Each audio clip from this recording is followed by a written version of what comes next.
Hello बच्चों, हम लोग लिमिट पढ़ रहे हैं। इससे पहले वाले लेक्चर्स में हम लोगों ने right hand limit, left hand limit को कैसे फाइंड आउट करते हैं उसको समझा है। ओके, अब हम यहाँ पर एल्जेब्रिक लिमिट को समझते हैं। एल्जेब्रिक लिमिट से मीनिंग है कि एल्जेब्रिक फंक्शन की लिमिट। एल्जेब्रिक फंक्शन क्या होते हैं? जो फंक्शन ट्रिग्नोमेट्रिक नहीं हो, इन्वर्स ट्रिग्नोमेट्रिक नहीं हो, एक्सपोनेंशियल फंक्शन नहीं हो, लॉगरिथमिक फंक्शन नहीं हो, ऐसे फंक्शनों की लिमिट को हम कैसे फाइंड आउट करते हैं। ठीक है, तो देखो यहाँ पर जो जनरल मेथड है, फर्स्ट मेथड है डायरेक्ट सब्स्टिट्यूशन। हम लिमिट को डायरेक्ट सब्स्टिट्यूट करेंगे। अब यदि डायरेक्ट सब्स्टिट्यूशन करने पर वह 0/0 फॉर्म में नहीं आ रहा है या 1/0 के फॉर्म में नहीं आ रहा है, तो डायरेक्ट सब्स्टिट्यूशन करने पर आपका जो आंसर निकलेगा, जो वैल्यू आएगी, वही लिमिट की वैल्यू होगी। किस कंडीशन में? जब 0 सीधी बात है, डिनोमिनेटर में 0 नहीं आए। यदि डिनोमिनेटर में 0 आता है तो हम फिर दूसरे मेथड का यूज करेंगे। ओके, देखो right hand limit, left hand limit कब निकालते हैं? जब या तो पूछा गया हो कि राइट हैंड लिमिट निकालिएगा, लेफ्ट हैंड लिमिट निकालिएगा, या फिर मॉडुलस का फंक्शन हो, ग्रेटेस्ट इंटीजर फंक्शन हो, या फिर अपॉन में वैल्यू रखने पर इन्फिनिटी आ रहा हो या -∞ आ रहा हो, तब हम राइट हैंड और लेफ्ट हैंड लिमिट का यूज करते हैं। उसमें भी हम यूज करते हैं जिसमें फंक्शन पीस वाइज हो, कैसा हो, टुकड़ों में टूटा हुआ फंक्शन हो, तो उसमें भी हमें लेफ्ट हैंड और राइट हैंड लिमिट को क्या करना पड़ेगा? फाइंड आउट करना पड़ेगा। अब पहला मेथड यहाँ पर डायरेक्ट सब्स्टिट्यूशन हो गया। दूसरा फैक्टराइजेशन। फैक्टराइजेशन का हम कब यूज करते हैं? जब लिमिट रखने पर 0/0 फॉर्म आ जाए तो हम उसे फैक्टराइज करके कुछ कॉमन फैक्टर को क्या करते हैं? कैंसिल करते हैं। ओके, ये फार्मूला यूज करते हैं हम, limit x tend to a x raise to power n minus a raise to power n upon x minus a। और नेक्स्ट रेशनलाइजेशन किया जाता है। लिमिट रखने पर 0/0 फॉर्म आ रहा है तो हम उसे क्या करते हैं? फंक्शन को रेशनलाइजेशन यदि हो रहा है तो रेशनलाइजेशन करते हैं, फिर डायरेक्ट लिमिट पुट करते हैं। ओके, या नेक्स्ट टाइप होता है limit x tend to infinity वाला। तो यहाँ पर जो एक्सरसाइज 10b है, इस एक्सरसाइज 10b में 18b हम इसको सॉल्व करते हैं। 18b को फर्स्ट न्यूमेरिकल को हम देखते हैं। Limit x tend to 0 7x² minus 5x plus 1। अब यहाँ पर हम x की जगह 0 रख के चेक करेंगे। x की जगह हम 0 रखते हैं तो इसकी जो वैल्यू आती है वो इसकी वैल्यू कितनी आ रही है? 7x² माइनस 5x प्लस 1, तो 7 × 0² माइनस 5 × 0 प्लस 1, तो 0 माइनस 0 प्लस 1 इक्वल टू क्या आ गया? 1 आ गया। तो अपना ही आंसर हो जाएगा। इसकी लिमिट क्या होगी? 1 होगी। इससे जबर आंसर। ओके, तो 1 अपना क्या हो जाएगा? आंसर हो जाएगा। Now next question number 2। Limit x tend to 1 x minus 1 upon x plus 1। इसमें हम डायरेक्ट लिमिट करके चेक करेंगे। 1 minus 1 upon 1 plus 1, 0/2 equal to 0। This is our final answer. ना तो इसकी वैल्यू 0/0 आ रही है, ना इन्फिनिटी आ रही है। Okay, now next third, limit x tend to 2 x² plus 5x plus 6 upon 2x² minus 3x। इसमें भी हम x की जगह 2 डायरेक्ट पुट करेंगे, तो 2² plus 5 × 2 plus 6 upon 2 × 2² minus 3 × 2। Simplify करेंगे तो इसकी वैल्यू क्या हो जाएगी? 10 हो जाएगी। लिमिट को जब हम देखते हैं तो यहाँ पर कुछ इनडिटर्मिनेट फॉर्म होते हैं। इनडिटर्मिनेट फॉर्म ऐसे फॉर्म होते हैं जिनकी वैल्यू को हम फाइंड आउट नहीं कर सकते हैं। जैसे पहला फॉर्म होता है 0/0। क्या होता है? 0/0 होता है पहला फॉर्म। ओके, 0/0 इनडिटर्मिनेट फॉर्म है। फिर ∞/∞ भी इनडिटर्मिनेट फॉर्म है। जीरो इंटू इन्फिनिटी भी इंडिटर्मिनेट फॉर्म होता है, इन्फिनिटी माइनस इन्फिनिटी भी इंडिटर्मिनेट फॉर्म होता है, 1 रेज टू पावर इन्फिनिटी और इन्फिनिटी राइज टू पावर 0। ये टोटल 7 इंडिटर्मिनेट फॉर्म होते हैं। पहला क्या है 0 अपॉन 0, दूसरा इन्फिनिटी अपॉन इन्फिनिटी, फिर तीसरा 0 इंटू इन्फिनिटी, चौथा माइनस इन्फिनिटी, उसके बाद 1 raise to power infinity, infinity raise to power 0। ये क्या होते हैं इंडिटर्मिनेट फॉर्म होते हैं। जब ये फॉर्म लिमिट रखने पर ये फॉर्म आते हैं तो हम डायरेक्ट लिमिट को पुट नहीं करेंगे, फिर किसी अदर मेथड से उसे क्या करेंगे लिमिट को फाइंड आउट करेंगे। Understood. Now question number 4, limit x tend to 0 ax plus B upon C X plus D. अब इसमें भी हम डायरेक्ट लिमिट पुट करेंगे, x की जगह 0 पुट करेंगे तो a into 0 plus B, C into 0 plus D, तो ये b अपॉन डी हो जाएगा। ओके। Now question number 5। अब देखो क्वेश्चन नंबर 5 में बोला गया है लिमिट x टेंड टू 5 पर पावर जो है वो प्लस की पावर है, प्लस सिंबल की पावर है, x minus 5 upon modulus x minus 5। इसका मीनिंग है कि हमें राइट हैंड लिमिट को क्या करना है, फाइंड आउट करना है। क्या फाइंड आउट करना है? राइट हैंड लिमिट को। यदि पावर प्लस पावर है तो right hand limit find out करेंगे, माइनस पावर है तो हम लेफ्ट हैंड लिमिट को फाइंड आउट करेंगे। अब इससे पहले वाले लेक्चर्स में हम आपको समझा चुके हैं किस तरह से राइट हैंड और लेफ्ट हैंड लिमिट को फाइंड आउट किया जाता है। तो देखिएगा, राइट हैंड लिमिट के लिए हम क्या करते हैं, x equal to limit plus h रखते हैं। x इक्वल टू हम क्या रखेंगे, लिमिट प्लस h रखेंगे। तो x इक्वल टू क्या हो जाएगा, 5 प्लस h हो जाएगा। अब x टेंड टू 5 होगा तो h टेंड टू 0 होगा, limit h tend to 0, this is 5 plus h minus 5 upon 5 plus h minus 5 का modulus, this is h upon modulus h equal to 1 आ जाएगा अपना आंसर। क्या होगा इसका आंसर? 1 होगा। अब जो हम लेफ्ट हैंड लिमिट को फाइंड आउट करते हैं, this is 5th। 6th, limit x tend to 5 पर माइनस सिंबल की पावर है, x plus 5 upon x plus 5 का मॉडुलस। ओके। तो इसमें हम लेफ्ट हैंड लिमिट के लिए क्या करते हैं, x इक्वल टू लेते हैं लिमिट माइनस h। क्या लेते हैं? Limit minus h for left hand limit, left hand limit के लिए।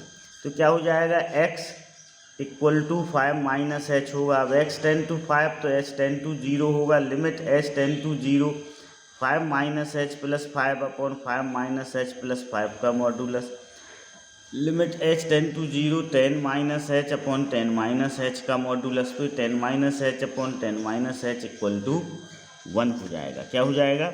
1 हो जाएगा। इसका आंसर बुक में गलत दिया हुआ है -1, इसका आंसर क्या होगा? 1 होगा। Okay, understood. क्यों होगा 1? क्योंकि देखो यहाँ पर h बहुत ही स्मॉल पॉजिटिव क्वांटिटी है। अब 10 में से हम कुछ स्मॉल पॉजिटिव क्वांटिटी को सब्सट्रैक्ट करेंगे तो वो 9.99 के समथिंग आएगा। किसके समथिंग आएगा? यहाँ पर भी 9.99 के समथिंग आएगा, यहाँ पर भी 9.99 के मॉडुलस के समथिंग आएगा। तो ये कैंसिल होके क्या हो जाएगा? 1 हो जाएगा। Okay, understood. Now question number 7, limit x tend to 5 power में प्लस है। ओके, क्या है? पावर में प्लस है और x माइनस मॉडुलस x है। क्या है? x माइनस मॉडुलस x है। तो ये मॉडुलस नहीं है, ग्रेटेस्ट इंटीजर फंक्शन है। क्या है? ग्रेटेस्ट इंटीजर फंक्शन है ये। ओके, तो देखो ग्रेटेस्ट इंटीजर फंक्शन है ये, तो इसे हम सिंप्लीफाई करते हैं। ग्रेटेस्ट इंटीजर फंक्शन क्या होता है वो समझ लीजिएगा। f(x) इक्वल टू सपोज करो इस 1 है, तो इसका मतलब है x is the greatest value of x which is just lesser or equal to x। The greatest integer function कहलाता है। क्या कहलाता है? ग्रेटेस्ट इंटीजर फंक्शन बोलते हैं हम इसे। क्या बोलते हैं? ग्रेटेस्ट इंटीजर फंक्शन बोलते हैं। The greatest value of x, या ऐसा लिखें इसे, देखो क्या बोलेंगे, greatest integer which is just lesser or equal to x। वह बड़ा से बड़ा इंटीजर जो x के बराबर हो या उससे छोटा हो। Okay, greatest integer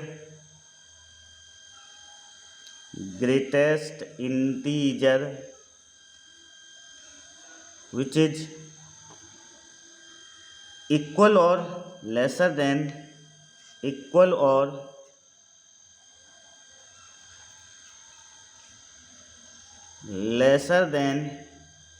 x।